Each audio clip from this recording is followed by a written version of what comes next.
lo anunciamos al inicio de este servicio informativo, hoy tenemos el gusto de conversar con la secretaria de Bienestar, Ariadna Montiel Reyes, en vivo y en directo en la cabina José Vasconcelos de Radio Educación para dialogar justamente de los ejes de política de bienestar del gobierno federal, los alcances y los retos. Así que, bienvenida, secretaria, muy buenos días. Muy buenos días a ti y a tu auditorio, muy buenos días a todos. Bueno, pues, ¿qué le parece si comenzamos hablando justamente del alcance de los programas de bienestar? ¿Cuáles son los ejes, secretaria, además de este importante tema de las pensiones adultos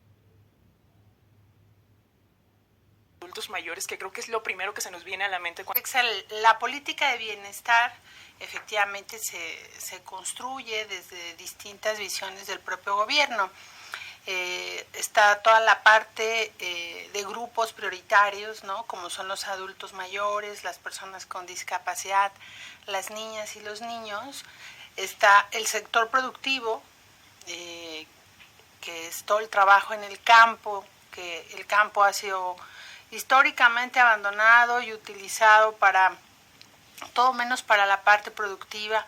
Hoy tenemos el programa de Sembrando Vida, el programa de Producción para el Bienestar, y justamente hace algunos días que el presidente de la República anuncia el plan antiinflacionario, pues participamos nosotros con los programas de bienestar, porque hoy tenemos este impulso al campo, ¿no? Y pueden participar sembrando más, principalmente granos, que nos permita disminuir la necesidad de la importación.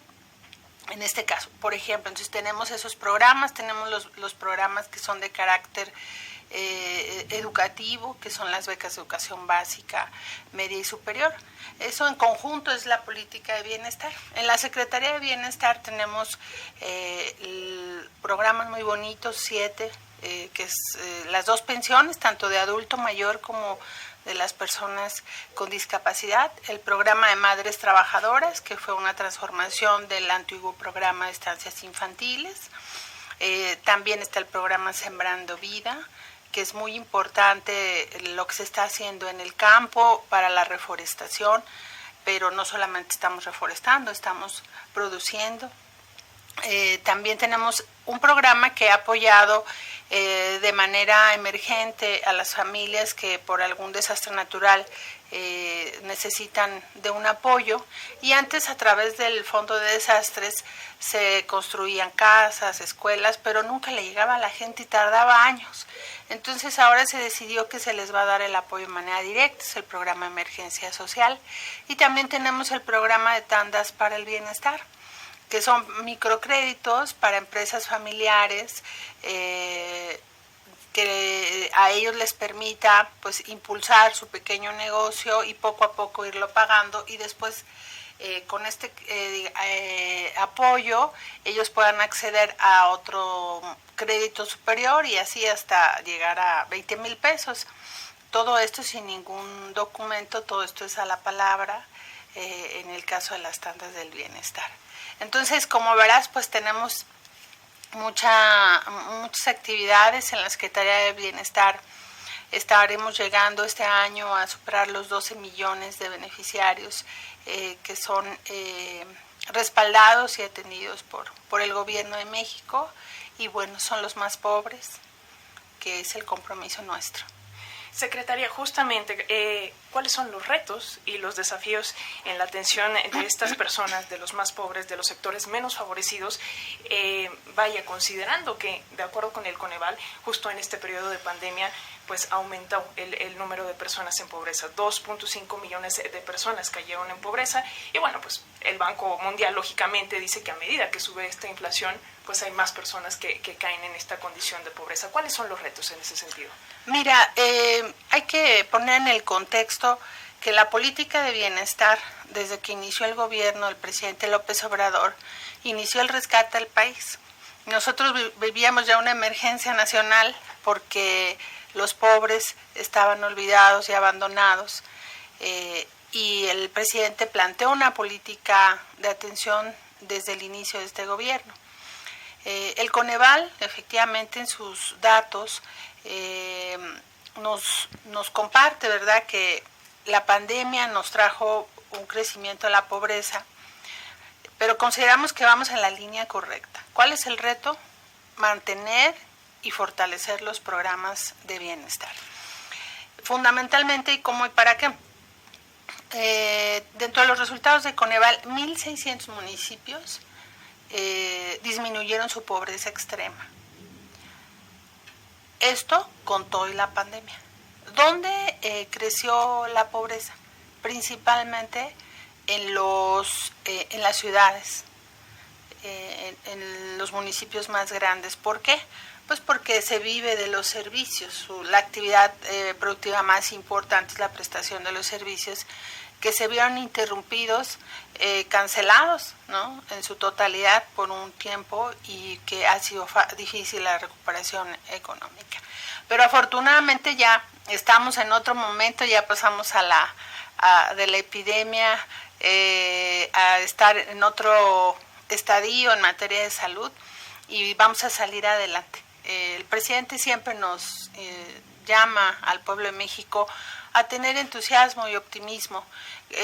A mí me da mucho gusto saber que con todo y la crisis económica, los municipios más pobres avanzaron en materia de combate a la pobreza. ¿Y cómo lo hemos hecho? Pues entregando los recursos de manera directa, sin intermediarios, y con un asunto muy importante que creo que cobra relevancia en este momento, que tenemos una inflación que ha crecido a comparación del inicio del gobierno. Los programas de bienestar hoy tienen un monto importante para cada uno de sus beneficiarios. En el pasado había programas como el de adulto mayor, que fue una copia a la pensión universal del presidente López Obrador en la Ciudad de México cuando fue jefe de gobierno. Pero el monto era de 560 pesos. Ahora el monto mensual y bimestral, 1.160 pesos, porque se pagaba de esa manera, bimestral se paga. Hoy estamos entregando 3.850 pesos a 10.300.000 adultos mayores, es decir, a todas y a todos. Es muy importante comentar que el monto de la pensión no solamente es un apoyo para la persona, intenta alcanzar la línea de bienestar y superar la línea de pobreza. Y creo que es una diferencia fundamental del modelo de política social que hoy se implementa en el gobierno de México. Sin duda alguna, secretaria, porque hay que recordar que de acuerdo con el propio INEGI, los hogares más pobres destinan más del 50% de su dinero, de sus ingresos, a comprar comida, en comparación con los hogares más ricos, que destinan nada más el 28%. Con ese 28% les alcanza, entonces les queda más dinero para invertir, para el patrimonio, para ahorrar, para extenderlo, por así decirlo, ¿no? Pero en ese sentido, ¿qué decirles a aquellos que critican estas políticas públicas y que señalan que es asistencialismo con intereses políticos, secretaria? Mira, esta es una pregunta muy importante porque hay que mantener informado al pueblo, hay que decirle a la gente ¿cuál es la diferencia? Que antes le entregaban poco a pocos y hoy le entregamos mucho a muchos. Creo que esto se explica cuando hablamos justamente de este momento, lo que tú comentas, que las personas más pobres, sus ingresos obviamente son menores y solamente alcanzan a cubrir las necesidades básicas como la alimentación. Y en este momento que la inflación pega al costo de la canasta básica, el presidente por eso anuncia un plan antiinflacionario en donde involucra también a toda la parte productiva, el comercio, para mantener un control de precios sin establecer un mínimo. Pero esto que tiene que ver con la política de bienestar, bueno, pues si en este momento que estamos viviendo en esta circunstancia económica, como lo vivimos en el 2020, en el cierre definitivo por la pandemia, y las personas más pobres no tuvieran estos apoyos, pues estaríamos hablando de una crisis de carácter social pues muy fuerte. Hoy tienen estos apoyos y estos apoyos cada vez tienen más recursos. Las personas reciben cada vez más recursos de manera individual. Por ejemplo, Lo que te comentaba, en la pensión de adultos mayores se recibían 1,160 pesos. Hoy estamos entregando 3,850 pesos bimestrales.